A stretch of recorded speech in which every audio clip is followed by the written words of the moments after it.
సంగారెడ్డి జిల్లా సదాశివపేట్ మున్సిపాలిటీలో ఏసీబీ దాడులు నిర్వహించింది.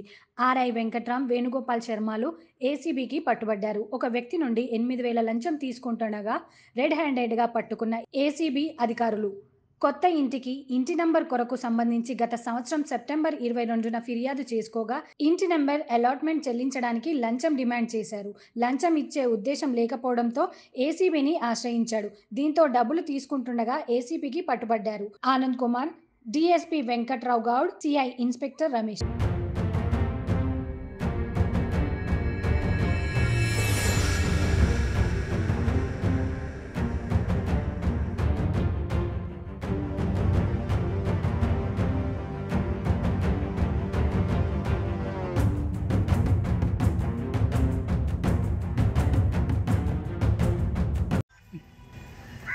మా దగ్గర శివకుమార్ గారు అని ఒకరు ఇక్కడ సంగారెడ్డిలో ఉంటారండి. ఆయన ఒక కంప్లైంట్ మా దగ్గర నమోదు చేయడం జరిగింది. ఆయన ఏమనంటే 25 సెప్టెంబర్ 2023లో వాళ్ళు ఒక కొత్త ఇల్లు కట్టుకున్న తర్వాత వాళ్ళ ఇంటికి ఒక నంబర్ అలాట్ చేయమని చెప్పి ఇక్కడ ఒక అప్లికేషన్ ఇవ్వడం జరిగింది, ఇక్కడ సదాశివపేట్ మున్సిపల్ ఆఫీస్. దానికి అనుగుణంగా కావాల్సిన డాక్యుమెంట్స్ ఏవేవైతే ఉన్నాయో అన్నీ కూడా ఇక్కడ సబ్మిట్ చేయడం జరిగింది. దానికి ప్రకారము ఇక్కడ వచ్చేసి వాళ్ళని రిక్వెస్ట్ చేస్తూ ఇట్లా సో దర్యాప్తు ఏదైతే దానికి అనుగుణంగా ఇవ్వాల్సిన డాక్యుమెంట్స్ ఏవైతే అన్నీ నేను సబ్మిట్ చేసేసిన నాకు నా ఇంటికి నంబర్ని అలాట్ చేయమని చెప్పి రిక్వెస్ట్ చేస్తే వీళ్ళు చూద్దామని చెప్తూ దాదాపు ఒక 8-10 సార్లు కూడా తిరిగిన తర్వాత లాస్ట్లో ఒక రోజు మాత్రం ఆయనకు ఒక మెసేజ్ వచ్చింది. ఆ మెసేజ్లో ఏంటంటే మీ యొక్క దర్యాప్తుని మీ యొక్క దరఖాస్తును స్వీకరించడం జరిగింది. ఆ దరఖాస్తు ప్రకారం వెంకట్రావు గారు మీ యొక్క ఇంటి నెంబర్ అలాట్మెంట్ దాన్ని వెరిఫికేషన్ చేస్తున్నారు, అతన్ని కలవమని చెప్పి వచ్చిన తర్వాత అతను సరే నా యొక్క దరఖాస్తును వీళ్ళు స్వీకరించి ఇన్వెస్టిగేషన్ చేసి వెరిఫై చేసి ఇంటి నెంబర్ అలాట్ చేసి సంతకంతో వచ్చి ఆ కన్సర్న్ వెంకట్రావు గారిని కలవడం జరిగింది. ఆయన వెంకట్రావు గారు అని చెప్పి ఇక్కడ రెవెన్యూ ఇన్స్పెక్టర్ పనిచేస్తున్నారు. ఆయన కలిస్తే ఆయన అన్నాడు, దాదాపు 10,000 రూపాయలు ఖర్చు అవుతాయి, దీనికి మీరు 10,000 రూపాయలు లంచం ఇస్తే నేను ఇమీడియట్గా మీకు హౌస్ నెంబర్ని అలాట్ చేస్తాను అని చెప్పి చెప్పడం జరిగింది. అయితే ఆ హౌస్ నెంబర్ని ఆయన ప్రాసెస్ చేసి అలాట్ చేయాలి. దానికోసం చెప్తే ఇతను రిక్వెస్ట్ చేసినట్టు లేదు సార్, ఆల్రెడీ మా ఇంటికే బాగా డబ్బులు ఖర్చు అయినాయి, నేను ఇచ్చుకోలేను అవుతానంటే లేదు ఇవ్వాల్సిందే అని చెప్పానంటే సరే సార్ నేను ట్రై చేస్తానని చెప్పేసి అతను బయటకు వచ్చిన తర్వాత మమ్మల్ని అప్రోచ్ చేసి మాకు ఏసీబీలో సంగారెడ్డి ఆఫీస్లో ఆయన ఒక కంప్లైంట్ ఇవ్వడం జరిగింది. కంప్లైంట్ ఇచ్చిన తర్వాత మళ్ళీ ఇంకొకసారి వెళ్ళి రిక్వెస్ట్ చేసినాను. ఆయన మళ్ళీ ఒకసారి వెళ్ళి రిక్వెస్ట్ చేయండి, మరి ఏమంటారు మళ్ళీ ఒకసారి వెళ్ళి రిక్వెస్ట్ చేస్తే మళ్ళీ దాన్ని 10,000 నుంచి 8,000కి తగ్గించి 8,000 మాత్రం ఖచ్చితంగా ఇవ్వాల్సిందే అని చెప్పారు. ఈ ప్రాసెస్లో అది ఆటోమేటిక్గా వీళ్ళు సబ్మిట్ చేసిన రికార్డ్ ప్రకారం అది అలాట్మెంట్ అనేది జరిగింది. కానీ అలాట్మెంట్ జరిగిన తర్వాత కూడా ఆ యొక్క పేపర్ని మాత్రం ఇతని కంప్లైంట్కి ఇతను ఇవ్వలేదు, వెంకట్రావు గారు ఆర్ఏ గారు ఇవ్వకపోతే అతను ఇంకా ఇక్కడ తిరుగుతూ ఉన్నాడు. ఈరోజు అతను కంప్లైంట్ డబ్బులు ఏదైతే 8,000 రూపాయలు తను డిమాండ్ చేసిన డబ్బులు ఉన్నాయో ఆ డబ్బులు తీసుకొని ఇక్కడ రావడం జరిగింది. వచ్చిన తర్వాత అతనికి ఇట్లా మీరు అడిగిన డబ్బులు తీసుకొని వచ్చాను సార్ అంటే సరే ఇవ్వండి అని చెప్పేసి అతను నాకు కాదు ఇక్కడ ఒక వేణుగోపాల్ శర్మ అని చెప్పేసి పంతులు అని చెప్పి కొంచెం అందరూ అంటుంటారు, ఆయనకి ఇవ్వండి అని చెప్పారు. ఆ పంతులు గారు కూడా అప్పుడు అక్కడనే అవైలబుల్ ఉన్నారు. తీసుకెళ్ళి డబ్బులు ఇవ్వబోతుంటే ఆయన ఇక్కడ అంతా సీసీ కెమెరాలు ఉన్నాయి, ఇక్కడ కాదు బయట తెచ్చి ఇవ్వని చెప్పేసి ఈ యొక్క ప్రెమిసెస్కి బయటకు తీసుకురావడం జరిగింది. అట్లాగే మామూలుగా డైరెక్ట్ ఇవ్వడం కాదు, ఒక వైట్ పేపర్లో చుట్టి ఇవ్వండి అంటే ఒక వైట్ పేపర్లో చుట్టి అతనికి డబ్బులు ఇవ్వడం జరిగింది. ఆ డబ్బులను అతను యాక్సెప్ట్ చేశాడు. సో ఇతను ద్వారా యాక్సెప్ట్ చేసిన వెంకట్రావు గారి పైన మరియు ఈ యొక్క వేణుగోపాల్ శర్మ గారి పైన మేము వాళ్ళని అదుపులోకి తీసుకొని దర్యాప్తు చేస్తాం. అది ఇప్పుడు దర్యాప్తులు చేస్తున్నాము. దీంట్లో ఎవరెవరి ప్రమేయం ఉంది ఏంటి అన్నది కూడా దర్యాప్తులు తెలుస్తుంది. ఎవరి ప్రమేయం ఉన్నా కూడా అందరిపైన చర్య తీసుకోవడం జరుగుతుంది. అంటే వీళ్ళకు ఎట్లాంటి చర్యలు ఈ యాక్ట్ అని ఒకటి ఉందండి, ప్రివెన్షన్ ఆఫ్ కరప్షన్ యాక్ట్. దాంట్లో ఈ రివార్డ్కి 7B అనే సెక్షన్ ఒకటి అన్వయించడం జరుగుతుంది. ఎవరైతే హెల్ప్ చేస్తారో వాళ్ళకి సెక్షన్ 12 అనేది అన్వయించడం జరుగుతుంది. సెక్షన్ 12 and 7B ప్రకారం చర్యలు ఉంటాయి.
సంగారెడ్డి ఎమ్మెల్యే క్యాంప్ గీతా కార్మికుల క్యాలెండర్ ఆవిష్కరణ కార్యక్రమం.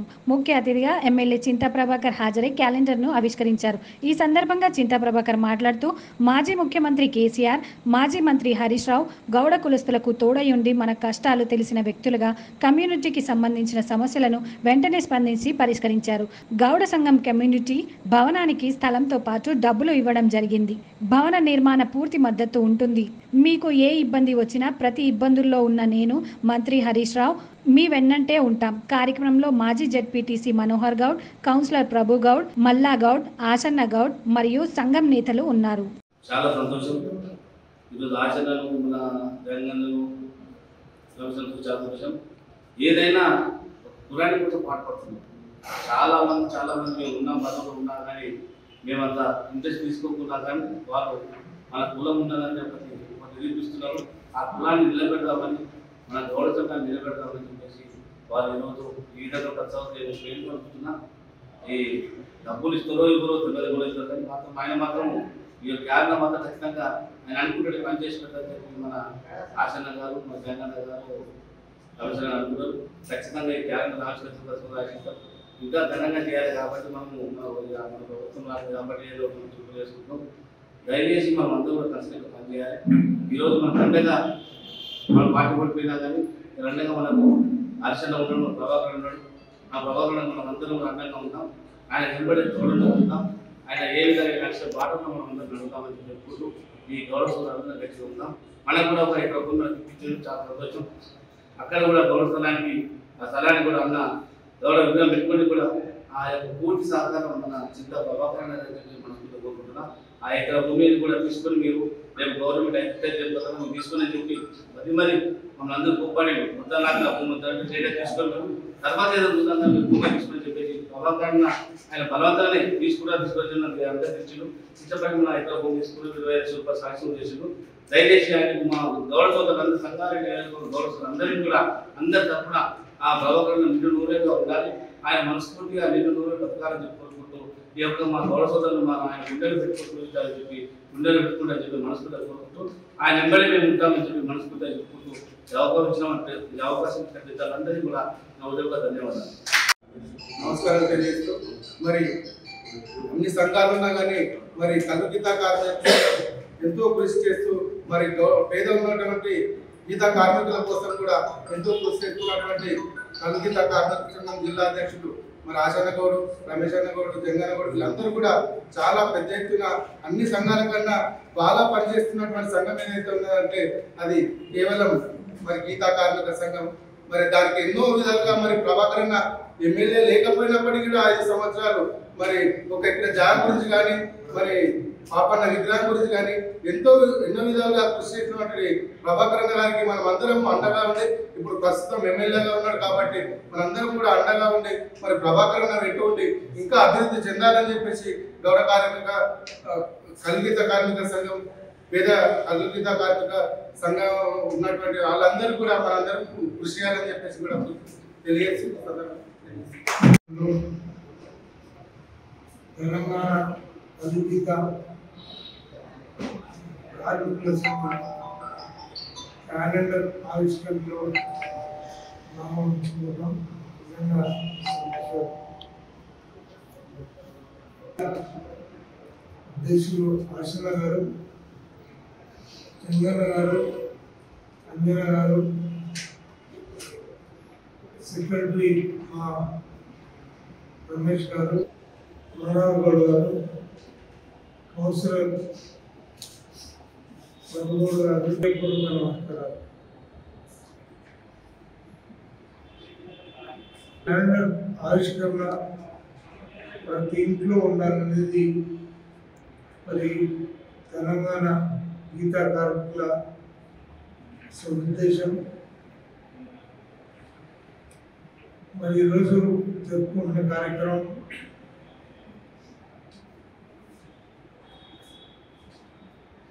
క్యాలెండర్ ఆవిష్కరణ సందర్భంగా మరి నూతన సంవత్సర శుభాకాంక్షలతో పాటు సంక్రాంతి శుభాకాంక్షలు తెలియజేస్తూ మరి మన మాజీ ముఖ్యమంత్రి వర్యులు కేసీఆర్ గారు, అదే రకంగా మన హరీష్ అన్న అన్ని రకాలుగా మన కమ్యూనిటీకి తోడై ఉంది. మరి వారు మన కష్టాలని తెలిసిన వ్యక్తిగా మరి మనకున్న సమస్యలు ఇమ్మీడియట్గా స్పందించి చాలా సమస్యలు పరిష్కారం చేసుకోవడంతో పాటు మరి ఆత్మీయ ఒక్కొక్క స్థలం నుంచి మన ఆర్జీని నిర్ణయించుకున్న తర్వాత వారు భవన నిర్మాణానికి డబ్బులు కూడా ఇవ్వడం జరిగింది. అందుకు మీ అందరి తరఫున వారికి కృతజ్ఞతలు చెప్తూ తొందరగా స్టార్ట్ కావాలి. దానికి ఏదైనా డబ్బులు అవసరం వస్తే మళ్ళా తిరిగి మనం తెచ్చుకోవడానికి ప్రయత్నం చేస్తాం. మీకు ఏ ఇబ్బంది వచ్చినా ప్రతి ఇబ్బందిలో మరి ఈరోజు టీఆర్ఎస్ పార్టీ తరఫున నేను మరి హరీష్ అన్న ఎప్పుడు మీకు వెంటనే ఉంటామని తెలియజేస్తూ సెలవు.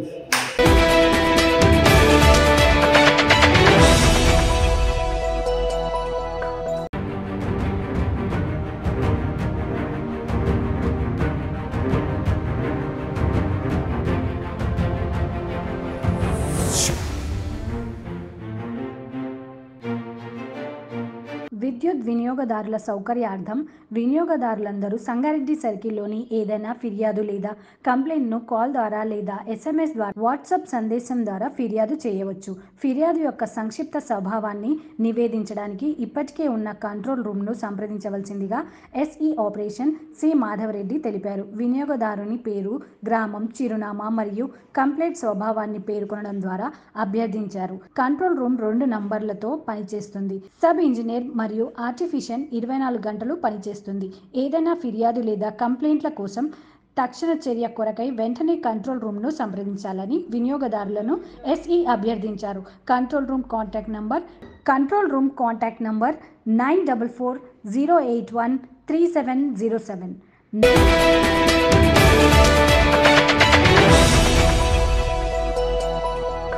తెలంగాణ జనసమితి ఆధ్వర్యంలో జనవరి 21న హైదరాబాద్ ఖైరతాబాద్లోని మోక్షగుండం విశ్వేశ్వరాయ భవన్లో జరిగే నియంతను గద్దెదించిన తెలంగాణ ప్రజలకు జేజేలు మరియు రాష్ట్ర విభజన హామీలు కేంద్ర ప్రభుత్వం వివక్షతపై రాష్ట్ర సదస్సు కార్యక్రమం పోస్టర్ను సంగారెడ్డి జిల్లా కేంద్రంలోని IBలో విడుదల చేసిన తెలంగాణ జనసమితి జిల్లా అధ్యక్షుడు పి. తుల్జారెడ్డి.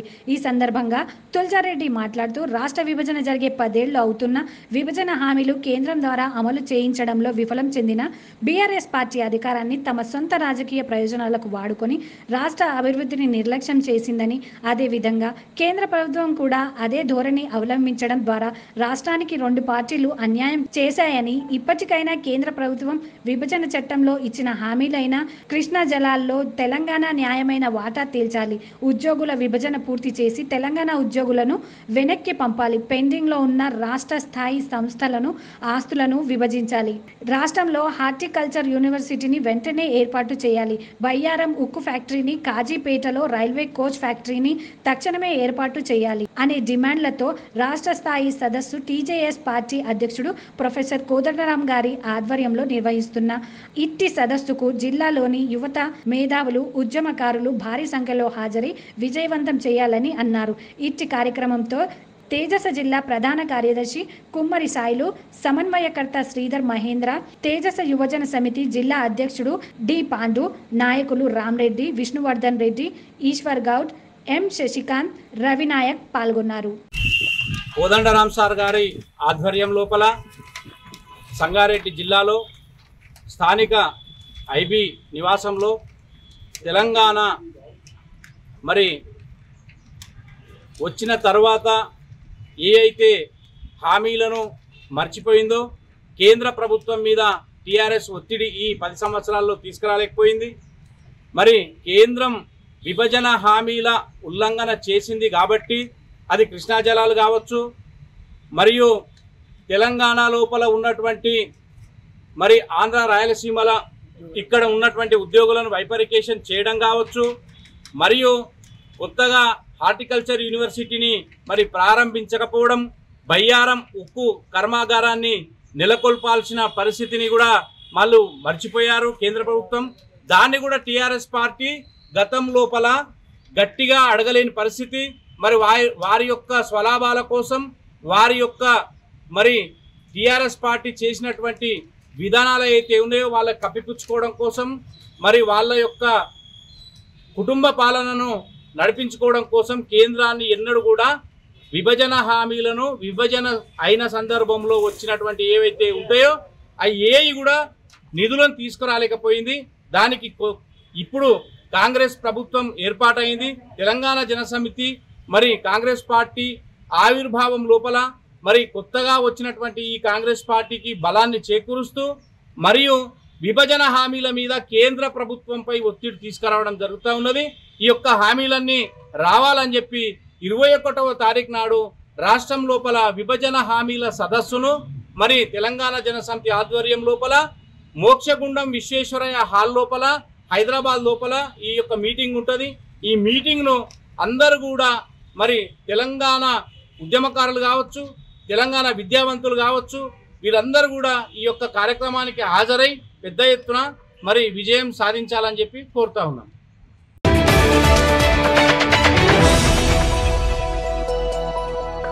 ప్రధాని నరేంద్ర మోదీ ఆంధ్రప్రదేశ్లో పర్యటించారు. మంగళవారం ఉదయం ఢిల్లీ నుంచి ప్రత్యేక విమానంలో పుట్టపర్తి చేరుకున్న ప్రధాని అక్కడి నుంచి ప్రముఖ క్షేత్రం లేపాక్షి వెళ్లారు. అక్కడ వీరభద్రస్వామి ఆలయాన్ని సందర్శించి ప్రత్యేక పూజలు చేశారు. ఈ సందర్భంగా స్వామివారికి హారతి ఇచ్చారు. ఆలయ విశిష్టతలను అర్చకులు ప్రధానికి వివరించారు. అనంతరం ఆలయంలో నిర్వహించిన శ్రీరామ జయ రామ భజన కార్యక్రమంలో పాల్గొన్నారు. భజన కీర్తనలను ఆలపిస్తూ భక్తి పారవశ్యంలో మునిగి తేలారు. దర్శనానంతరం మోదీకి ఆలయ అర్చకులు వేదాస్వీరచనాలు పలికారు. స్వామివారి శేషవస్త్రాన్ని బహూకరించారు. తీర్థప్రసాదాలను అందజేశారు. సుమారుగా 40 నిమిషాల పాటు ఆలయ ప్రాంగణంలోనే గడిపారు ప్రధాని మోదీ. లేపాక్షి ఆలయ చరిత్ర, దీనికి ఉన్న విశిష్టత గురించి అధికారులు మోదీకి వివరించారు. ఏకరాతితో నిర్మించిన మహాశివుడి విగ్రహం, ఆలయ ప్రాంగణంలో ఉన్న వేలాడే రాతి స్తంభం, ఆలయ ప్రాశస్త్యం, శిల్పకళ సంపద, దేవాలయ నిర్మాణం తదితర వివరాలను తెలియజేశారు. ప్రస్తుతం ఈ ఆలయం పురావస్తు శాఖ ఆధీనంలో కొనసాగుతోంది.